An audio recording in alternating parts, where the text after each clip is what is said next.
ሰላም ውድ የቻናላችን ቤተሰቦች፣ ዛሬ በዚህ ቪዲዮ ራስን ስለማርካት በሰፊውና በጥልቅ እንወያይ ይሆናል። ራስን በማርካት የምናገኘው ጥቅምና ተያይዞ የሚመጡ ጉዳቶችንም በሰፊው የምንወያይ ይሆናል። እንዴት ከዚህ ሱስ በቀላሉ መላቀቅ እንችላለን የሚለውንም በሰፊውና በጥልቀት የምንወያይ ይሆናል። ለቻናላችን አዲስ ከሆናችሁ ቻናላችንን ሰብስክራይብ በማድረግ ቪዲዮ ላይክ በማድረግ ጀምሩ። ሙሉ ቪዲዮ ማየቱን እንዳይዘነጉ። ወደ ቪዲዮ። ሰላም ጤና ይስጥልኝ ውድ የቻናላችን ቤተሰቦች፣ እንኳን ስለወደ ቻናላችን መጣችሁ። ዛሬ በማህበረሰባችን ውስጥ የተደበቀ ነገር ግን ብዙ ሰው ተደብቆ የሚያደርገውን ለማውራት የሚያፍረውን ስለ ራስ ማርካት ወይም ደግሞ ስለ ዜጋ ጠቅለል አድርገን የምንወያይበት አጭር ቪዲዮ ነው።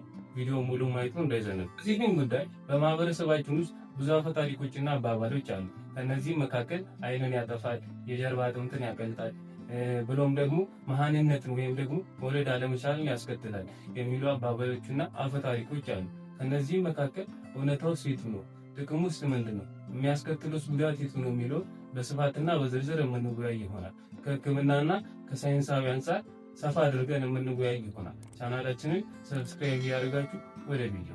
ማሳሰቢያ፣ ይሄ ቪዲዮ የተዘጋጀው ለትምህርታዊና ለግንዛቤ ዓላማ ብቻ ነው። ባህላዊና ሃይማኖታዊ እሴቶቻችንን ሳይነካ በሳይንስና ሕክምና ላይ ያተኮረ ብቻ ነው።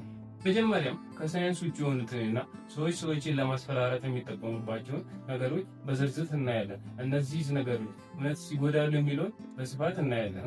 በማህበረሰባችንም ራስን ማርካት ወይም ዜጋ ያመጣል ተብሎ ከሚታሰቡ ጉዳቶች የመጀመሪያው የእይታ ችግር ወይም ደግሞ ዓይንን ያጠፋል። ይህ ፍጹም ስህተት የሆነ ነገር ነው። ዓይንን አያጠፋም። በመቀጠል ደግሞ የመካንነት ወይም ደግሞ መውለድ አለመቻልን ያስከትላል። ይህ ፍጹም የሆነና ውሸት የሆነ ነገር ነው። ሶስተኛው ደግሞ ቆዳችን ወይም ደግሞ መዳፋችን ላይ ፀጉር ያበዛል የሚባል ነገር፣ ይሄ ፍጹም ውሸት ወይም ደግሞ ልክ ያልሆነ ከሳይንስ ውጭ የሆነ ነገር ነው። በመቀጠልም አንዳንድ አካባቢ ላይ ደግሞ የጀርባ አጥንት መድቀቅ ወይም ደግሞ መቅለጥን ያስከትላል። ይሄም እንደ ሌሎቹ ውሸት የሆነና ሳይንሱ ያላረጋገጠው ነገር ነው። እነዚህ ሁሉ አሁን የዘረዘርናቸው ሰዎች ይህን ነገር እንዲፈሩት የተፈጠረ አባባል ወይም ተረቶች ሲሆኑ ምንም አይነት የሕክምና ማስረጃ የላቸውም። ይልቁንስ በተመጣጣኝ ሁኔታ ከታረገ የተወሰኑ የጤና ጥቅሞች አሉት። ከሚሰጡንም ጥቅሞች መካከል የመጀመሪያውና አንደኛው ውጥረትንና ጭንቀትን መቀነስ ነው።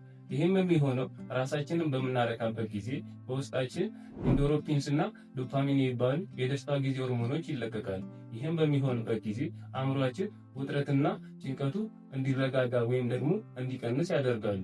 ራስን ከማርካት ከምናገኛቸው ጥቅሞች መካከል ሁለተኛው ደግሞ ጥሩ እንቅልፍ መተኛት ነው። ይህም ራሳችንን ካረካን በኋላ በውስጣችን የሚለቀቀው ፕሮላክቲን የተባለው ሆርሞን እንድንዝናናና ጥሩ እንቅልፍ እንድንተኛ ያደርጋል። የመጨረሻውና ሶስተኛው ራስን በራስ ከማርካት ከምናገኘው ጥቅሞች መካከል የፕሮስቴት እጢ ጤና ሲሆን ይህም ለወንዶች ነው። ይህም የሚሆነው በሆድ ውስጥ በተደጋጋሚ የዘር ፈሳሽ ማፍሰስ የፕሮስቴት እጢ ካንሰር ወይም ደግሞ ከፕሮስቴት ካንሰር ሊጠብቀን ወይም ደግሞ ሊከላከለን ይችላል። አሁን በዝርዝር ያየነው ራስን በራስ ከማርካት የምናገኛቸው ጥቅሞች ሲሆን በመቀጠል ደግሞ ራስን ማርካት የሚያስከትሉ ጉዳቶች፣ መቼስ ነው ሱስ የሚሆነው፣ እንዴትስ ሲሆን ነው ጉዳት የሚያስከትሉ የሚለው በስፋት እናያለን።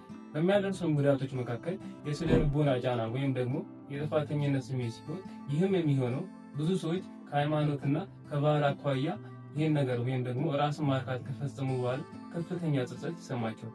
ይህም ደግሞ በራስ መተማመን ይሰብርና ወደ ኋላ ያስቀረናል።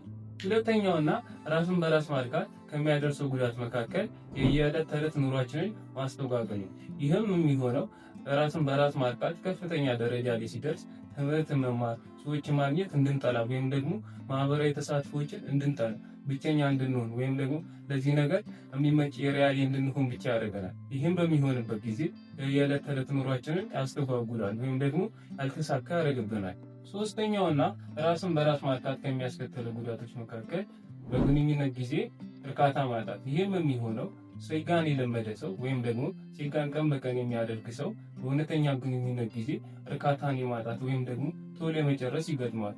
ምክንያቱም እሱ የለመደው የእጅ ሰበቃና እውነተኛ አካል ንክኪ አንድ ስላልሆነ በእውነተኛ ግንኙነት ጊዜ እርካታን ማጣት ወይም ደግሞ ቶሎ መጨረስ ሊገጥመው ይችላል። አራተኛውና ራስን በራስ ማርካት ከሚያስከትላቸው ጉዳቶች መካከል የአካል መቁሰል።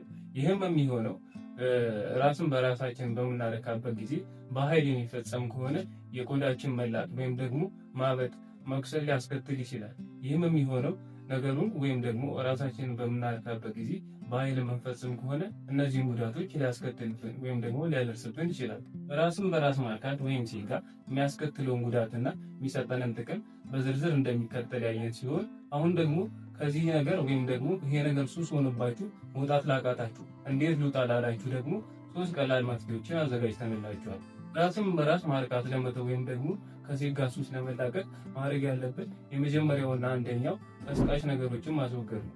ይህም ስንል የወሲብ ፊልሞችን፣ ፖርኖግራፊ የመሰሉ ወይም ደግሞ እነዚህ አይነት ነገሮችን ማራቅ ወይም ደግሞ እንደዚህ የወሲብ ስሜታችንን የሚቀሰቅሱ ፍላጎታችንን የሚያነሳሱ ነገሮች ማራቅ። ምክንያቱም ይህንን ነገር በምናይበት ጊዜ አእምሯችን ለዛ ነገር ወይም ደግሞ ራስን ለማርካት ይነሳሳና እንድናደርገው እንድንፈጽመው ያደርጋል። ስለዚህ ከቀስቃሽ ነገሮች መራቅ ወይም ደግሞ ማስወገድ አስፈላጊ ነው። ሁለተኛውና ራስን በራስ ከማርካት ሱስ ለመላቀቅ ማድረግ ያለብን ነገር ራስን ስራ ማስያዝ ነው። ይህም ስንል ራሳችንን ፍሪ አድርገን ወይም ደግሞ ዝም ብለን ቁጭ በምንል ሰዓት አእምሯችን ፍሪ በሚሆንበት ሰዓት ወይም ደግሞ ፍሪ ታይም በምናገኝበት ሰዓት አእምሯችን ራሳችንን ለማርካት ወይም ደግሞ ለዛ ስሜት ይነቃቃል። ነገር ግን ብቻችንን በምንሆንበት ሰዓት ስፖርት በመስራት መጽሐፍ በማንበብ ከጓደኞቻችን ጋር ጥሩ ጊዜ በማሳለፍ ከቤተሰቦቻችን ጋር በመሆን ራሳችንን ቢዚ በማድረግ ከዛ ስሜት ራሳችንን መጠበቅ እንችላለን። ነገር ግን ብቻችንን በምንሆንበት ሰዓት ይህ ፍላጎት ስለሚቀሰቀስ ብቸኝነትን ማስወገድ ወይም ደግሞ ራስን በስራ መወጠር ወይም መያዝ ያስፈልጋል። ሶስተኛውና የመጨረሻው ደግሞ ራስን በራስ ከማርካት ሱስ ለመላቀቅ ወሳኙ ነገር ትዕግስት መኖር ነው። ይህንንም ስንል ሱስን በአንድ ቀን ለማቆም ይከብዳል። ነገር ግን ድግግሞሹን እየቀነስን ከዚህ ሱስ ነፃ ለመውጣት ወይም ደግሞ ራስን በራስ ከማርካት ነፃ ለመውጣት ድግግሞሹን መቀነስ፣ ቀስ እያልን ከዕለት ወደ ዕለት እያሻሻልን መተው ወይም ደግሞ በትዕግስት ነገሩን ማስቀረት እንችላለን።